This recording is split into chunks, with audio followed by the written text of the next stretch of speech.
Hello बच्चों, चलिए प्रश्न को देखते हैं। कह रहे हैं कि वक्र x बराबर a cos थीटा, y बराबर b sin थीटा के बिंदु थीटा पर अभिलंब का समीकरण ज्ञात कीजिए। तो दिए गए प्रश्न के लिए हमारे पास जो मुख्य अवधारणा है, इस प्रश्न के लिए मुख्य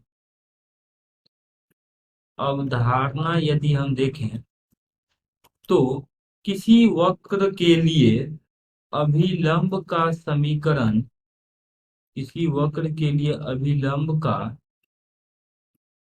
समीकरण होता है y माइनस वाई एक बराबर -1/m x माइनस x1, जहां पर x1, y1 उस वक्र पे दिया गया एक बिंदु है तथा m जो है स्पर्श रेखा की प्रवणता है, अर्थात dx/dy x1, y1 पे ये m का मान है।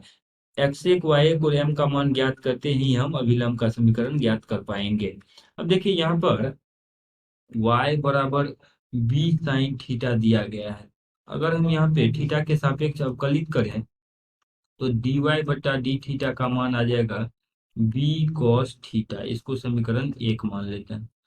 इसी प्रकार से x बराबर एक cos थीटा है, तो x के इसको अगर हम इसको थीटा के सापेक्ष अवकलित कर देंगे तो dx/d थीटा आ जाएगा -a साइन थीटा के बराबर, क्योंकि a यहाँ पे अचर है और cos थीटा का अवकलन माइनस साइन थीटा होता है। ये समीकरण दो हो गया। इन दोनों को समीकरण दो, एक को दो से विभाजित जब करेंगे, इसीलिए समीकरण एक को दो से विभाजित करने पे तो बाएं पक्ष में बन जाएगा dy/d थीटा बट्टा dx/d थीटा बराबर, और इस तरफ बन जाएगा ये हमारे पास बी कॉस थीटा बट्टा माइनस ए साइन थीटा। इसको सरल कर लेते हैं तो सरल करने से हमारे पास ये आ जाएगा कि डी थीटा से डी थीटा कट जाएगा और ये बन जाएगा हमारे पास इस प्रकार से dy/dx बराबर -b/a गुना कॉट थीटा। ये हमारे पास m का मान हो गया। ये बराबर है m, और x1 का मान आ जाएगा x1, यही बिंदु है x1 जो कि a cos थीटा है, तो x1 बराबर a cos थीटा है। y1 बराबर b sin थीटा है, b sin थीटा है, और m का मान भी हमने निकाल लिया। तो अब अभिलंब का समीकरण यहाँ से हम लिख सकते हैं। इसीलिए अभिलंब का समीकरण, अभिलंब का समीकरण ये आ जाएगा y माइनस y1, तो y1 का मान है b साइन थीटा, तो ये आ जाएगा b साइन थीटा बराबर m, तो -1/m, तो -1/m, और m का मान है यहाँ पे -b/a cot थीटा। तो इसको लिख लेते हैं हम यहाँ पे -b/a cot थीटा, और यहाँ से ये आ जाएगा गुना x माइनस x1 है a cos theta.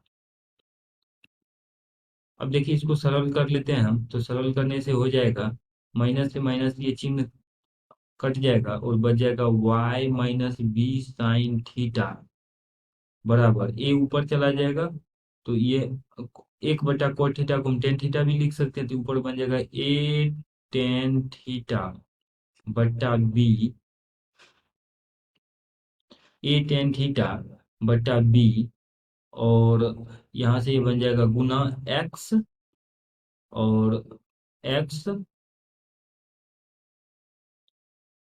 Minus A cos theta गुना, और ये वाला पद यहाँ पे लिखा जा सकता है, दिया जाएगा a/b tan थीटा। तो इसको अगर हम और सरलतम रूप में लिखना चाहें तो सरलतम रूप में इसका मान आ जाएगा, यहाँ से b को वेनिस्ट करके बाहर भेज देते तो ये आ जाएगा by minus b² sign theta बराबर ये आ जाएगा a tan theta Guna x, और यहाँ से इसका मान आ जाएगा हमारे पास -a² कॉस थीटा गुना टेन थीटा को लिख लेते हैं साइन थीटा बटा कॉस थीटा। इसको सरल करेंगे तो कॉस थीटा से कॉस थीटा कट जाएगा और परिणाम स्वरूप हमारे पास इसका जो मान है वो आ जाएगा by -a tan थीटा बराबर, इसको बाएं पक्ष में ले जाएंगे तो -a² इधर है, तो ये बन जाएगा b² प्लस में माइनस का a² गुना साइन थीटा। यही हमारे पास अभिलंब का अभीष्ट समीकरण हो जाएगा। तो ये जो हम समीकरण लिखे हैं बी वाई माइनस ए टेन थीटा गुना एक्स, यहाँ पे एक्स छूट रहा है, बराबर b² minus a² sine theta. ये अभीष्ट अभिलंब जो हमें चाहिए, जिस वक्र का अभिलंब अभिलंब का समीकरण है। आशा करते हैं कि इस प्रश्न का हल आपको समझ में आया होगा। धन्यवाद।